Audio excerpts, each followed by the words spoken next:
दोस्तों नमस्कार। बहुत लोग सवाल पूछते हैं कि कल की अवतार कौन होंगे, वो लड़का लड़की या कोई अन्य जीव या कोई तत्व भी हो सकते हैं। तो मैं एक इशारा कर रहा हूं थोड़ा सा आपको, देखो आप कि हम द्वापर में भगवान श्री कृष्ण को पैदा होने नहीं देना चाह रहे थे उसके मामा कंस। क्या कहा मैंने? भगवान श्री कृष्ण को लड़के रूप में पैदा नहीं होने देना चाह रहे थे उसके मामा कंस। पैदा हुए। जिस चीज को रोका जाता है वो बहुत बड़ी शक्ति के रूप में, बहुत सारे लड़के मार दिए, बहुत सारे बच्चे लड़के मार दिए कंस ने, खूब आतंक फैला दिया और डर गए लोग। बच्चा पैदा करने से डर गए कि मार देगा, ऐसा एक आतंक फैला दिया। और एक भगवान की जो बैलेंस छवि होती है कि इतने लड़के हों वो बिगाड़ना शुरू कर दिया। तो जैसे बिगड़ा हो, आपको बताइए प्रकृति बैलेंस तो बना के रखती है, तो बैलेंस बनाना था तो कंस का विनाश होना था, वो तो एक था।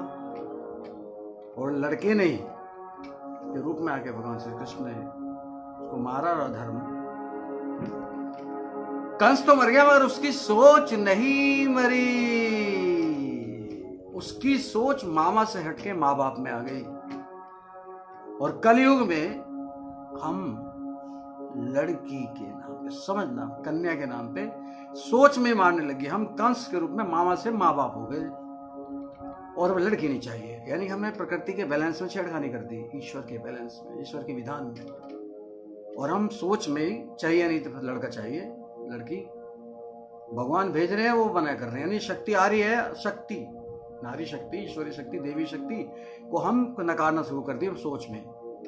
फिर अगर पहले तो कानून भी नहीं था, फिर वो जब देखा कि लड़की पेट में आई और लोग अपना उसका मरवा दे रहे, भ्रूण हत्या कर दे रहे, तो बताओ पहले तो कानून भी नहीं था, फिर कानून बन गया। पहले तो जैसे लड़की का पता चलता था तो भ्रूण हत्या कराते थे, ये बच्चा में नहीं चाहिए, वो सब लड़कियां होती थी। यानी कि भगवान के द्वारा, ईश्वर के द्वारा, प्रकृति के द्वारा भेजी जा रही देवी शक्तियां हम वापस कर दे रहे, मार दे रहे उनको, बैलेंस बिगाड़ रहे। बात करना भाई, वो कंस मार रहा था लड़कों को, बैलेंस बिगाड़ रहा था। यहां हम मार रहे हैं लड़कियों को, कन्याओं को। पहले सोच में, फिर पेट में आगे तो मारे, फिर कुछ जन्म ले लिए तो मारे।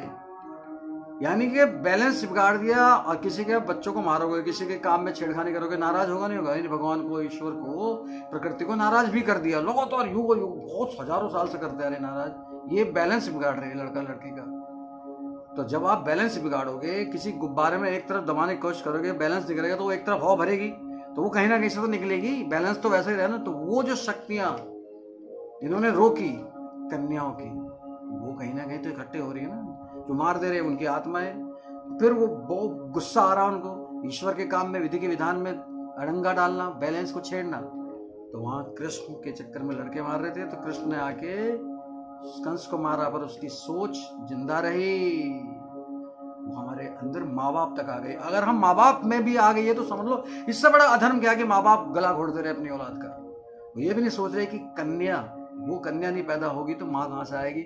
माँ ही नहीं रहेगी तो सृष्टि चलेगी कैसे? कहाँ से अवतार पैदा होंगे? कहाँ से उस अवतार के लिए पूरी जो जिसमें वो लीला करते हैं, जो उनके धर्म की रक्षा में सहायता करते हैं, कहाँ से पैदा होंगे?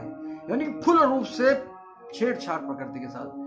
आप समझ सकते हैं छेड़छाड़ का नतीजा क्या? इसलिए मैंने ये कहा, वहां लड़के को मार रहे थे, वहां लड़के रूप में भगवान विष्णु है, यहाँ लड़की को मार रहे हैं, वो लगातार मार रहे हैं। वहां पे हम कंस को शरीर रूप से मार पाए थे, सोच में नहीं मर पाए। सोच में तो हम लोग, यहाँ पे हम वहां से ट्रांसफर हो गए, मामा से माँ बाप में आ गए। सोच, ये अधर्म का सबसे अंत रूप है, जब हम माँ बाप के रूप में सोच में ही मार दे रहे औलाद को। प्रकृति के साथ इतना छेड़छाड़, सोच में मार दे रहे, फिर पैदा हो गया वहां से मार रहे, फिर पैदा पेट में मार दे रहे, फिर जन्म लेके तब मार दे रहे। इतना माँ बाप जब अपने बच्चों को मारने लग जाए, ये अधर्म की सबसे आखिरी रूप है। तो ये घड़ा भर गया। अब आप, मेरी भविष्यवाणी है, घड़ा भर गया। कभी भी प्रकट हो सकते हैं, क्योंकि 10वें अवतार है। 10 का मतलब 1 और 0, 1 शिव जी, 0 पार्वती जी, दुनिया, तो जोड़े में ही 10वें अवतार है 10। यानी कि कल की भगवान जी, विष्णु भगवान जी, दोनों जोड़े के रूप में इस बार दोनों श्रृंगार करेंगे। काली बनके करेंगी, ये कल की बनके करेंगे। तभी कलयुग का एंड होगा तभी युग संहार भी होगा और नए युग सतयुग की स्थापना होगी। ये कुछ ऐसे है। बाकी और बहुत सारी हमारी चीज़ें हैं जो रिसर्च की हुई है लगभग 11 साल से, वो आपको धीरे धीरे देंगे। पर ये जो मैंने आपको बताया इस पर गौर कीजिएगा। अब कंस का शरीर मरा था वहाँ पे, उसकी सोच तो मामा से माँ बाप तक पहुँच गई। तो जो शक्तियाँ जिनको मारा है, जिनको आने से रोका है, वो शक्तियाँ ही एकदम दबंग मन के बहुत गुस्से के रूप में आएंगी और कभी भी प्रकट हो जाएंगी। ये देख लेना। जय हो।